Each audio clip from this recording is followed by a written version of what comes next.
सभी को राधिका जी के आने का इंतजार था। पूरे 2 महीने बाद राधिका जी अपने बहन के घर से वापस आ रही थी। राधिका और कृष्णकांत जी का एक संभ्रांत परिवार था। कृष्णकांत जी के 2 बेटे और एक बेटी थी। दोनों बेटों की शादी हो चुकी थी। छोटे बेटे की तो अभी 2 महीने पहले ही शादी हुई थी। शादी में राधिका जी की बहन भी आई थी, जो शादी खत्म होने के बाद अपने साथ अपनी बहन राधिका जी को भी अपने साथ लेती गई थी। बड़ी बहू खुशी राधिका जी के मनपसंद खाना बनाने में जुटी थी। छोटी बहू की तो अभी 2 महीने पहले ही शादी हुई थी, तो अभी उसे घर वालों की पसंद की जानकारी नहीं थी। अपनी जेठानी के साथ थोड़ा बहुत सहयोग कर रही थी। उनकी ननद श्वेता की तो परीक्षा चल रही थी, तो वो पढ़ाई में लगी हुई थी। छोटे बेटे विपुल ने अपनी पसंद की लड़की से प्रेम विवाह किया था। वैसे घर वालों को इससे आपत्ति तो नहीं थी, उन्हें तो बस इस बात का दुख था कि लड़की अपनी बिरादरी की नहीं थी और ज़्यादा ही मॉडर्न ख्यालात की थी। फिर भी घर वालों ने समाज के सामने रिसेप्शन पार्टी देकर इस शादी को स्वीकृति दे दी थी। राधिका जी काफ़ी अनुशासन प्रिय थी, इसलिए उनका हर एक काम समय सारणी के हिसाब से ही होता था। अगर कभी कभार 1 मिनट भी इधर उधर हो जाता तो घर वालों को 10 बातें सुननी पड़ती। वैसे ऐसा कम ही होता था। तभी दरवाजे की डोरबेल बजी। शायद आ गई थी।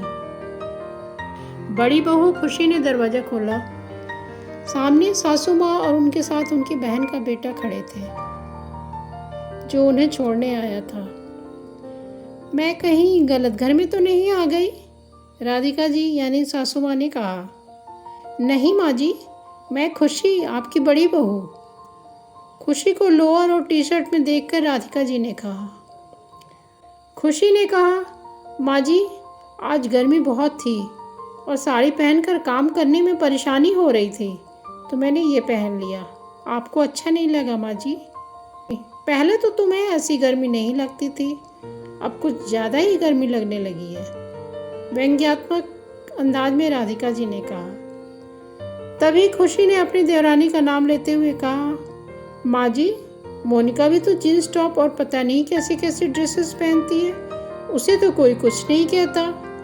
तभी सासू माँ गुस्से में बोल पड़ती हैं, देखो जरा, पहनावे के साथ साथ इसकी जुबान भी बदल गई है, कैसे जवाब देने लगी है। तभी राधिका जी के पति कृष्णकांत वहाँ आ जाते हैं। क्या राधिका, तुम भी ना छोटी सी बात का बतंगड़ बना देती हो? जाओ खाना खाकर आराम करो, थक गई होगी। दूसरे दिन सुबह बड़ी बहू हाथ में चाय लिए हुए माँ जी के सामने। माँ जी चाय रख दो, थोड़ा मुंह बनाते हुए राधिका जी कहती हैं। कृष्णकांत जी अपनी पत्नी को समझाते हुए कहते हैं, देखो अब ये तुम्हारा वाला ज़माना नहीं रहा। आजकल की लड़कियां ज़माने के हिसाब से चलना चाहती हैं। पहले तो ऐसी सोच नहीं थी बड़ी बहू की। छोटी का रंग चढ़ रहा है। कृष्णकांत जी कहते हैं, देखो राधिका, ड्रेस पहनने से कुछ नहीं होता। तुम्हारे सम्मान और तुम्हारी देखभाल में तो कोई कमी नहीं आती है ना उनकी तरफ से, और रिस्पेक्ट तो हमें दोनों बहुएं देती है। आप अपना ज्ञान अपने पास ही रखो, मुझे कुछ नहीं सुनना। और राधिका जी उठकर वहाँ से चली जाती हैं। थोड़ी देर बाद बड़ी बहू राधिका जी के पास आती है। माँ जी, पड़ोस वाली कौशल्या आंटी आपसे मिलने आई हैं, उन्हें मेरे कमरे में ही भेज दो, राधिका जी ने कहा। दोनों सहेलियां बहुत दिनों बाद मिली थी, तो काफ़ी देर तक बातचीत चल रही थी। इसी बीच राधिका जी की छोटी बहू चाय नाश्ता देकर चली जाती है। उसके जाते ही, अरे राधिका, तेरी बहू को तो जरा भी लाज शर्म नहीं है। ये बड़ों के सामने जींस पहनती है और सिर पर पल्लू भी नहीं रखती। तू उसे कुछ बोलती नहीं क्या? साथ ही साथ बहू को कब्जे में रखने के कुछ टोटके भी बताए। अरे क्या बताऊं बहन जी, इस छोटी वाली ने तो आकर घर का माहौल ही बिगाड़ दिया है। इसे देख देख कर बड़ी के भी पर निकल आए हैं, वो भी अपने मन की हो गई है। ऐसा सिर्फ राधिका जी के नज़रों में ही था।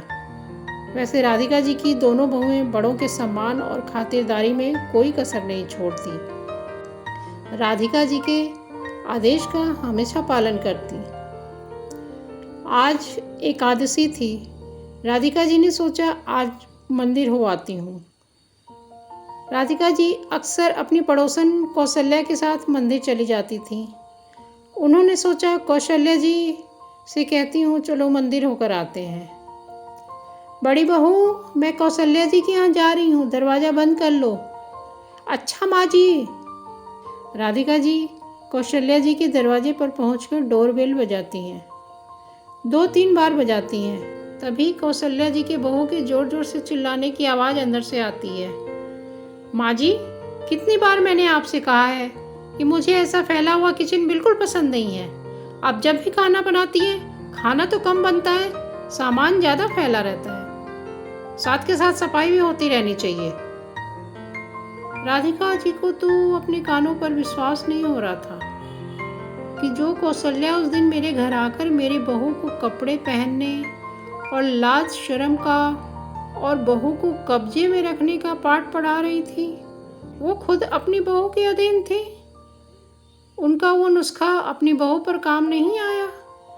राधिका जी उल्टे पांव अपने घर की तरफ लौट चली और रास्ते भर यही सोचती रही, मैं कितनी गलत थी अपने बहुओं को लेकर।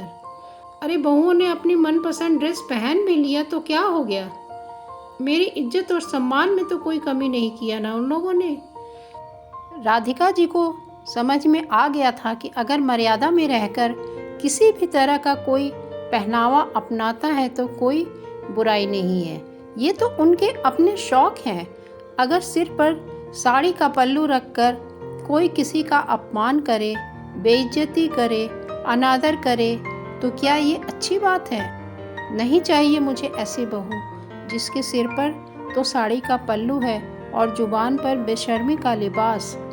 आज उन्हें अपनी दोनों बहुओं पर गर्व महसूस हो रहा था और बड़े प्यार से उन्होंने दोनों बहुओं को गले लगाते हुए सदा खुश रहने का आशीर्वाद दिया। घर के मंदिर में ही सबने मिलकर शाम की आरती गाई। धन्यवाद।